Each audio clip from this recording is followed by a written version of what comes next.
Hello, this is Chiak, and this here is just mainly going to be the Gotham Intel, which I've went and gotten all the Anarky tags. So basically, this is the Anarky tags and the Pinkney plaques. You'll get all these Gotham Intels. So this little set here is just gonna be me reading them. Old Gotham Cathedral. This old Gotham cathedral was designed by Cyrus Pinkney with a financial backing of Judge Solomon Wayne. The judge was a religious man, and erecting the church was among the first architectural projects he and Pinkney worked on together. Once complete, it became a centerpiece of the growing city. Though the cathedral was well received, and though he was certainly happy with the result, Pinkney would be quick to point out that his other projects had a more broad appeal amongst Gotham's citizenry. For Solomon, the church was one of his proudest life accomplishments. He was often invited to give guest sermons from the pulpit and was happy to oblige. The force of his deep, bellowing voice was said to compel confessions from even the most hardened criminals within earshot, and to keep folk who might otherwise be tempted into wickedness on the straight and narrow, for fear of having that voice unleashed on them. Solomon Wayne Courthouse Statue. This statue was erected to honor Judge Solomon Wayne. Solomon was a force for justice in a corrupt city. He worked with Cyrus Pinkney, helping Cyrus realize his architectural dreams for Gotham while furthering his own agenda of making Gotham a fortress of Christian piety. Solomon Wayne was known as a harsh judge, almost always sentencing criminals to the maximum penalty allowed by law.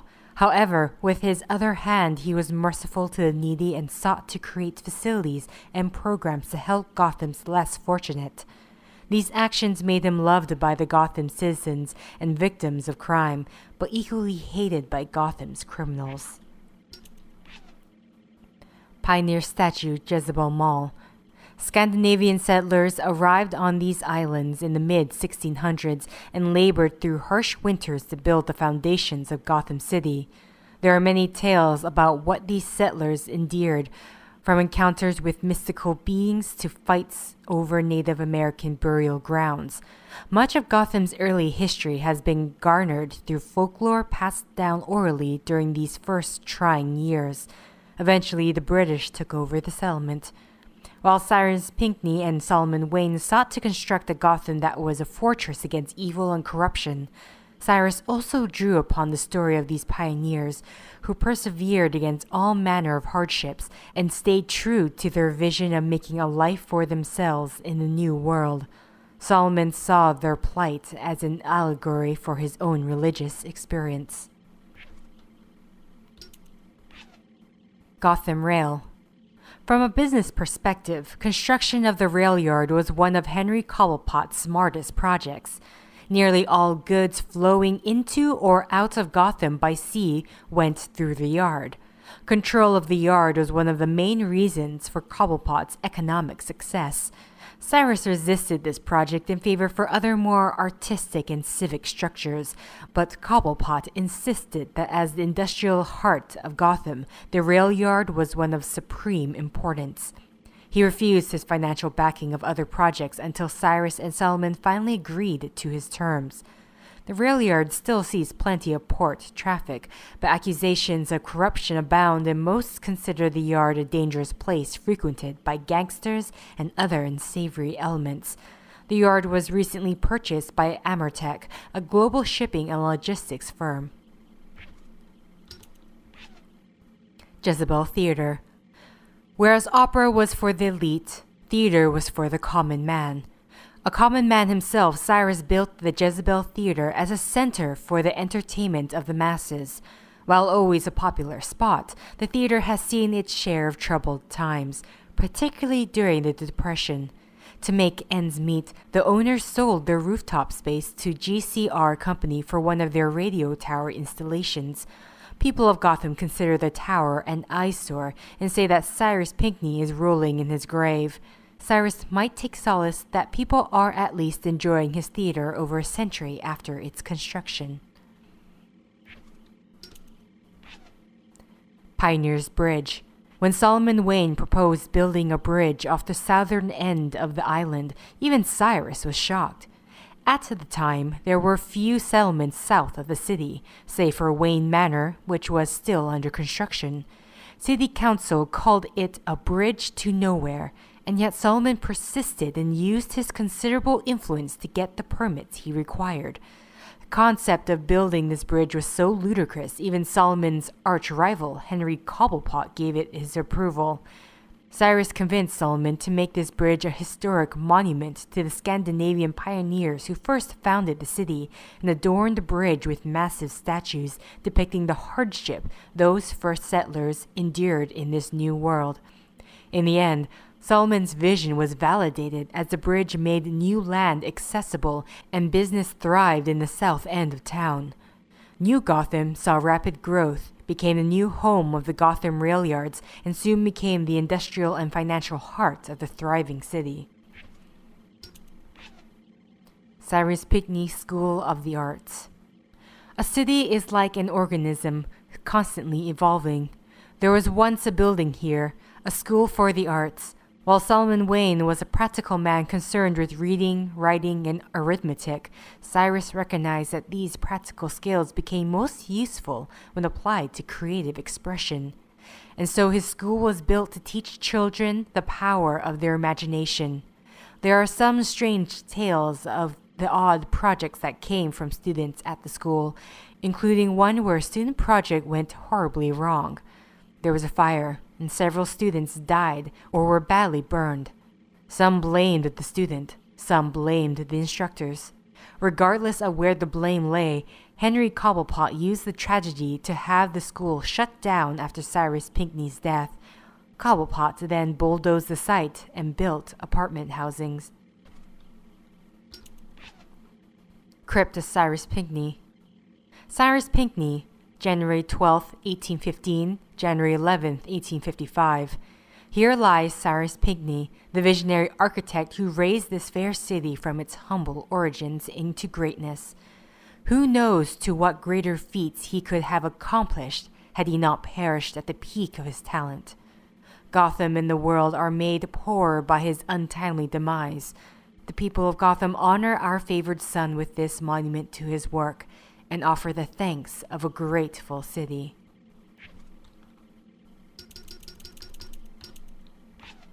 Furniture Company. The Furniture Company, a global conglomerate of user-assembled furnishing distributors.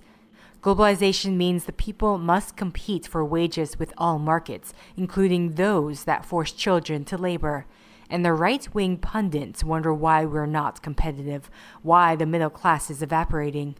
Why would a furniture company pay an honest wage to a skilled worker to make a quality product when they can pay more pennies to the child to make a product of less quality, but which consumers will buy because they have no choice?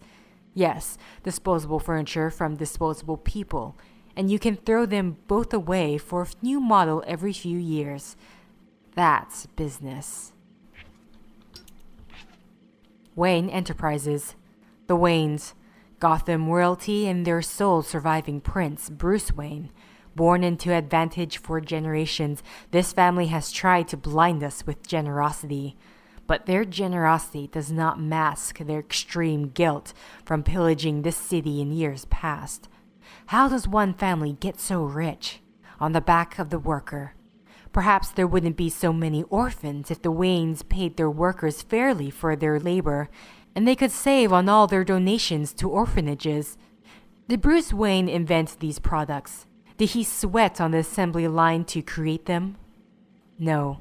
He just paid himself tens, hundreds, and thousands of times what he pays his workers, and then pats himself on the back for his ingenuity.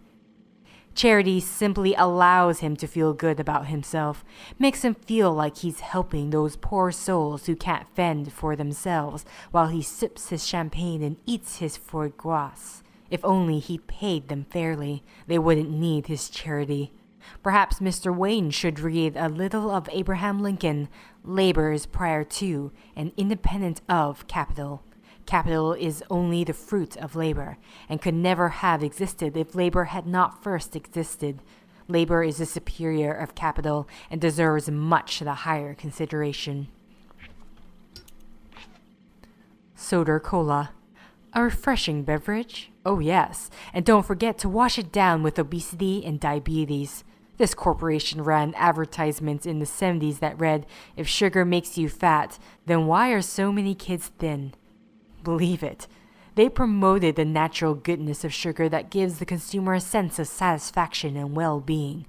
They left out what it does to your teeth, your health, and its addictive effects on your brain. They actually want you to believe that sugar is good for you. Big Tobacco lied to us. Do you think Big Sugar is any different? Open your eyes to what you're really consuming. Corporate feces. Trident Labs. We make industrial solvents and lubricants to move the machinery of our industrialized society. That's a fitting slogan for a company from 50 years ago. Today, our industrial centers are collapsing, left abandoned in the wake of the mass exodus of business to foreign shores. Thank you, globalization, for opening up new markets for our multinationals to sell our American-made products. Unfortunately, these products are no longer made by American workers.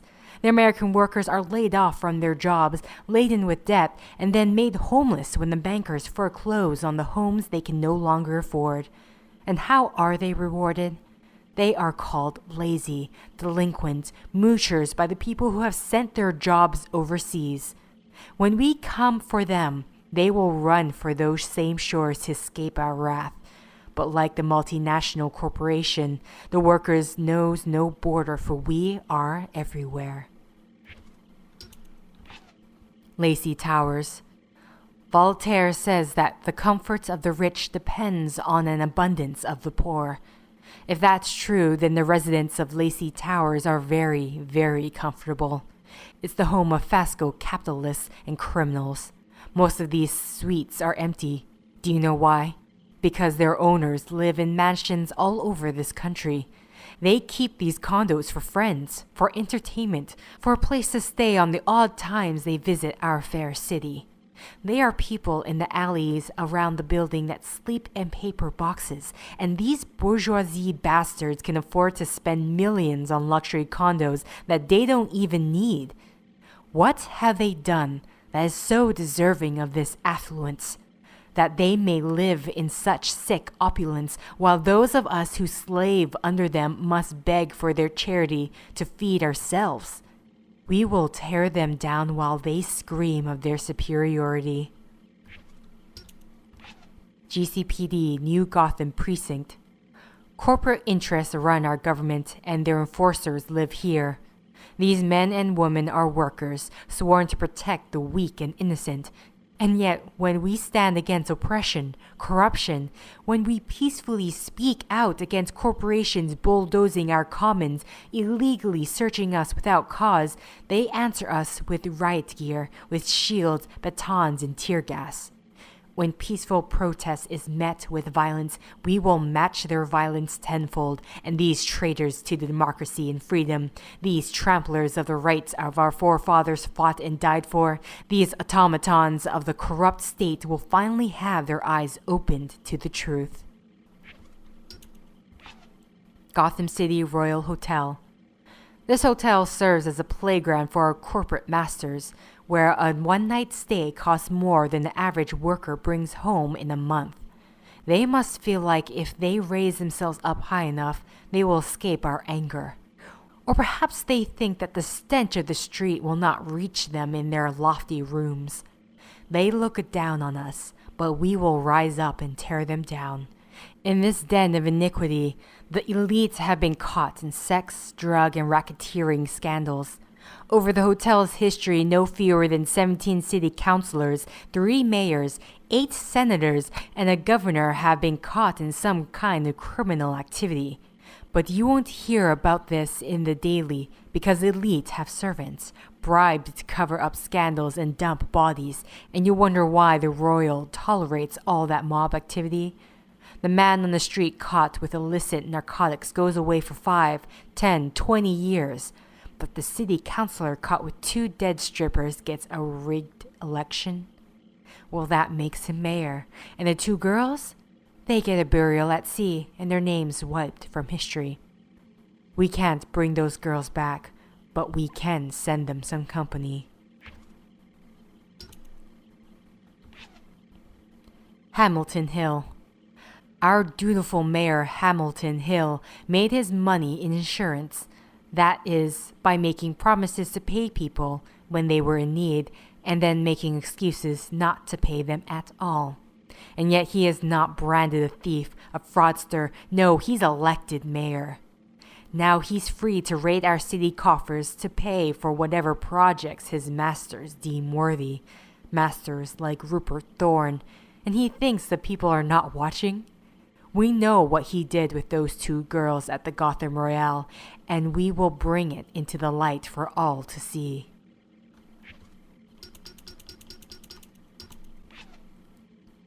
Gotham City News. Balanced and fair, they say, presenting what Jack Ryder calls both sides of every argument. Sure, when his side comes from made-up corporate messaging meant to convince us that words like liberty, justice, and truth still have meaning, and the other side is some barely intelligent shill. It's an insulting joke. They frame their stories in a way to mask their fascist agenda and use intimidation, intellectual dishonesty, and loudmouthing to squash any who try to point out the fallacy of their arguments. They blame immigrants. They blame criminals. They blame everyone but the corporations who pay their salaries. The Fourth Estate has been replaced by the machinery of propaganda and now exists only as a tool to keep the people ignorant. Gotham City Cinema. Come one, come all to pay homage to our plastic pantheon of demigods. You may not touch, only watch. No, their glorious image will be projected on a big screen while they spout tripe and dreck. They are presented to you larger than life to ensure that you realize that you are just a small, insignificant, and powerless mortal in the shadow of their greatness. Tremble in their presence and despair at your inadequacy. And don't forget to stop at the concession to fill your face with sugar treats and salty swill, where all proceeds go to the Falcone crime family. Gotham City Daily. The Daily was once a voice for truth and reporting. Now it's a corporate fascist rag filled with lies about our city. The irony of a newspaper attacking the free press is almost too much to swallow. Yet, when we all knew that Hamilton Hill's mayoral election was rigged, the Daily defended him. When the pacifist group exposed police infiltration into their ranks, the Daily labeled them a group of terrorists. When Trident Labs dumped enough pesticides into the Gotham River to turn the bay pink, the Daily blamed algae blooms. As the assault on our civil liberties continues, the Daily doesn't remain silent. They voice their support. But our voices will drown theirs out. Print is dead. Gotham Light and Power. Our politicians continue to privatize what should be public goods owned by the people. Monopoly on electricity gives inordinate power over the entire population to a few corporate executives who think that they're genius businessmen because they make money through their control of a product that everyone needs. We the people pay for the roads, for bridges, for dams, for power plants, and then sell them off to these for-profit corporations. Oh, they say these utilities will be run more efficiently by private business. Yet their executive salaries increase. They lay off full-time workers and use contractors they don't need to pay benefits to, and then begin price gouging the people. Electricity is a necessity, like air, water, food, and yet we allow these corporate profiteers to gain from it. I mean, if a public utility is losing money, who is losing money too? The people. Whereas profits from privatized utilities go directly into the pockets of the wealthy few and our costs always go up. No more. We will take back what is ours, give power free to the people, and see our lives prosper as a result. Dixon Docks. Dock workers once belonged to one of the most powerful unions. The longshoremen of old fought their industrialist oppressors over the right to earn a living wage. These and the other unions of their day said no to capitalist exploitation of the worker and built the middle class. But those days are gone. The middle class has been obliterated by the elite. The unions of today do not work for the rights of the worker. They have been twisted and corrupted into tools of oppression by crime lords, with the help of their government cronies. By allowing the perversion of this instrument of liberty, fascist governments and corporatist interests have dismantled our rights to collective bargaining all too easily. We must re-educate ourselves, remind ourselves that the worker is not a slave and deserves compensations that matches his contribution. Monarch Theater. They don't show films here anymore. The theater was once a family-run operation, but their doors are closed, unable to compete against the nationwide franchises that now dominate our landscape. Theaters that all show the same Hollywood direct that keep us entertained, but blissfully ignorant. There is no room for the art of film in a nation full of programmed, sugar-fed consumers. And so we will target the industry of franchising, a business model that sucks money out of communities and kills independent business. Wonder Tower. Our corporate overlords built temples to their gods, the gods of greed, oppression, and opulence. Wonder Tower is the ultimate representation of capitalist arrogance, a monument to the disparity of the bourgeoisies and the proletariat. Wonder City is a fiction meant to give false hope to the masses that their lives in the future will be prosperous, but history shows the opposite, that we continue to fall behind while the power elite grow stronger. We will wipe this fantasy from the face of Gotham. Gotham Casino. Has there ever been a more criminal business than the casino? Burden the people with debt and make them so desperate that they'll throw away what little they have left for the fleeting hope that all their dreams will come true. They show us pictures of the winners, massive jackpots that change lives, but they don't show us pictures of the thousands, the tens of thousands of losers. Nor do they tell us how those jackpot winners fare years after they collect. Bankrupt, destitute, even worse off than they were before. They're selling a dream and you're buying. And if that weren't enough, they go even further. They ply you with alcohol. They even rig their tables to tilt the already ridiculous odds so far in their favor that there is no way the house ever loses. And if you somehow beat those odds, they accuse you of cheating and get their goons to beat their money out of you. Sionis Steel Mill. If there were ever a more ludicrous business, I've never seen it. You think they make steel here? Roman Sionis is the most illegitimate businessman in Gotham, and the only thing coming out of this mill is fine white powder sold to the wealthy elite. Even the rich have their masters in a city run by criminals, and Roman Sionis is both. But at least Sionis is an honest crook. He does not pretend to be what he is not. He takes what he can and does what he wants. They call that freedom. But he will trod over the freedom of anyone who stands against him and his empire. He is a king, and so he must also fall. Solomon Wayne Courthouse. Does anyone still believe there's a justice in Gotham? If the common man robs a banker, that man is sentenced with the full force of the law. But if the banker robs the world, he is given a bonus by bosses, corporate robber barons. No banker sees the inside of a courtroom. No financier is charged with theft, with fraud, with racketeering.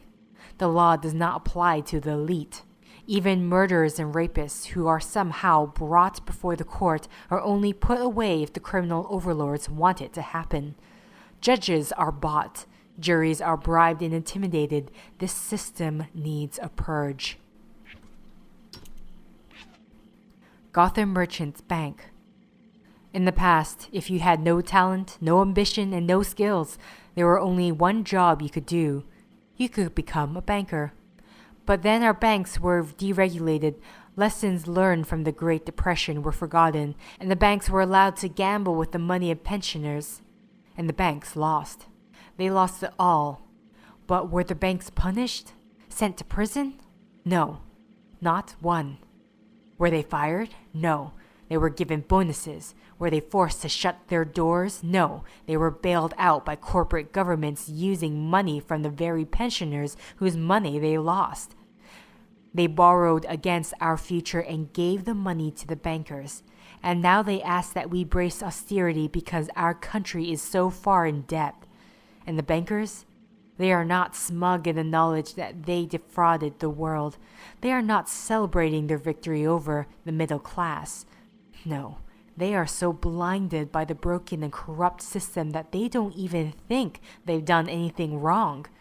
We must pry their eyes open and make them face the fire of our fury. Ace Chemicals. They tell us that their products are safe. Who knows? Maybe it's true. Maybe the poison they use to kill insects that feed on our fruits and vegetables does not affect mammalian life. But then, what about our bees? They are dying off in record numbers. There are places in the world where insect pollination no longer happens, where people have to pollinate each flower by hand.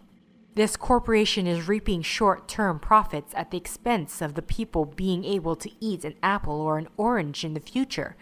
And this is not news. This is known and ignored by their well-bribed government officials and their quack scientist slaves.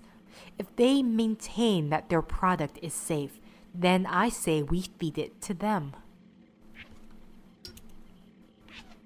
Carmine Hotel.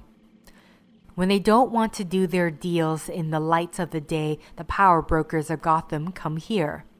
When they want to perform acts they wouldn't perform in front of their families, they visit the Carmine.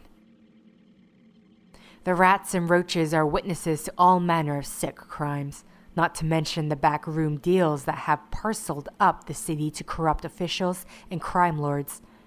Now that we know where to find them, we will hide, we will wait, and we will listen.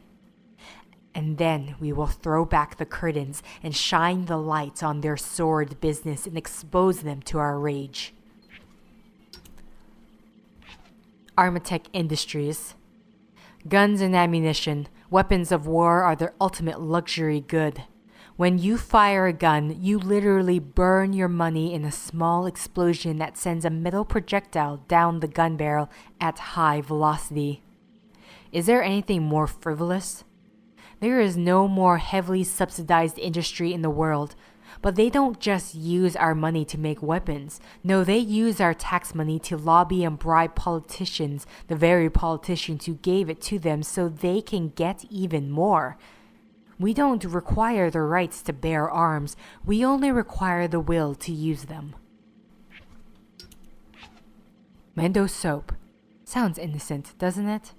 But who is making the soap? Mendo imports illegal immigrant laborers, luring them to this city with the promise of a new life and then forces them to work under threat of deportation.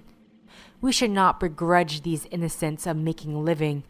What we should rail against is the globalization that forces our workers to compete with them.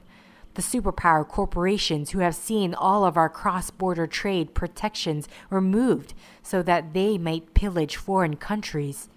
And the result? The lives of workers all over the world destroyed.